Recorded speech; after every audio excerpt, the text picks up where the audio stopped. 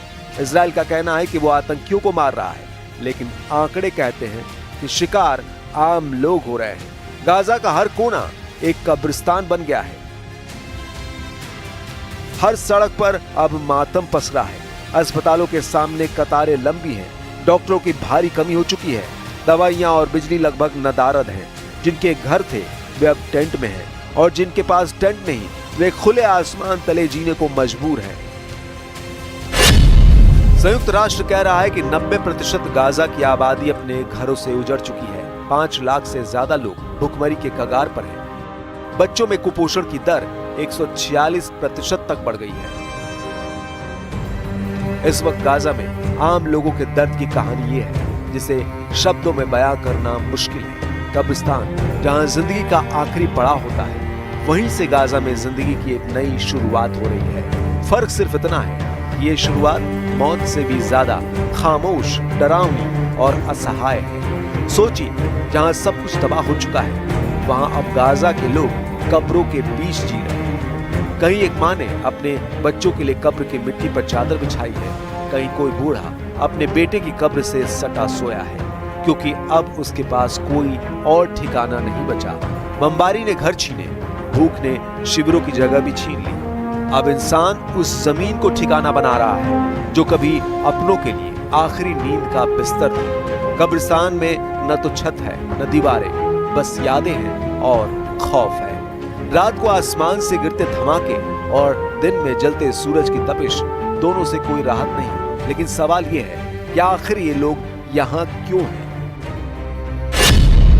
क्योंकि स्कूलों पर बम गिर चुके हैं, अस्पतालों में जगह नहीं, शरणार्थी शिविरों में घुटन है और बाकी जगहों पर मौत मंडरा रही है। ऐसे में कब्रिस्तान ही एकमात्र सुरक्षित जगह बची है। विडंबना देखिए, जिंदगी अब उसी जगह से उम्मीद बांध रही है जहां मौत की कहानियां दफन है। एक छोटी बच्ची जो अपने पिता की कब्र पर रोज सोती है, कहती है, यहाँ अब्बू का साया तो है, बाहर कुछ नहीं बचा। संयुक्त राष्ट्र कहता है कि गाजा की बहुत बड़ी आबादी बेघर हो चुकी है, लेकिन वो ये नहीं बताता कि इन बेघरों में कितनों ने कब्रों को घर बना लिया है। इस संघर्ष ने सिर्फ शहर नहीं, आत्माएं उजाड़ दी। अब गाजा में बच्चे खेल नहीं रहे, कब्रों की मिट्टियों से गुड़िया बना रहे हैं। माँ लोरिया नहीं गा रही, अपने मरे हुए बच्चों की कब्रों को चूम रही है। यह युद्ध की सबसे दर्दनाक तस्वीर है, जहां जिंदा लोग उन पत्थरों की आड़ में सांस ले रहे हैं जिन पर मौत की तारीखें खुदी है। यही वजह है, अगर अब भी यह युद्ध नहीं रुका तो शायद कल कब्रिस्तान में जगह भी कम पड़ जाए और जिंदगी के लिए कोई भी कोना बाकी ना बचे।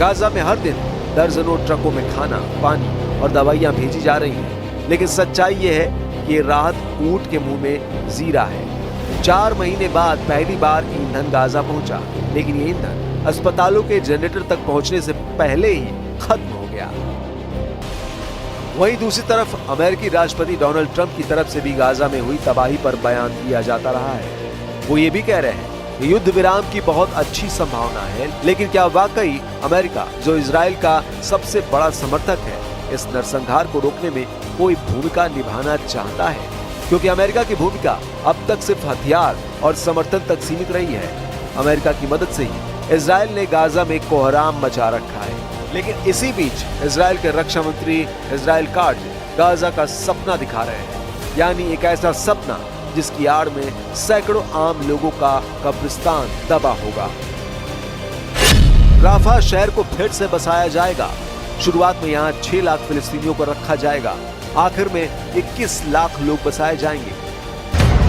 लेकिन जो कुछ इजराइल कह रहा है वो इतना सीधा भी नहीं है। इजराइल चाहता है कि उसके सैनिक दक्षिण गाजा में मौजूद रहें। वहीं हमास और मध्यस्थ देश चाहते हैं कि यह संघर्ष स्थायी रूप से रोका जाए। यही वो टकराव है जिसने दोनों पक्षों के बीच समझौते को अभी तक कागज से जमीन पर नहीं उतरने दिया। इजराइल के आंतरिक राजनीतिक दबाव भी बढ़ रहे हैं। कुछ कट्टरपंथी मंत्री इस डील का विरोध कर रहे हैं। उनका मानना है कि हमास से किसी भी तरह की बातचीत युद्ध को अधूरा छोड़ देना है।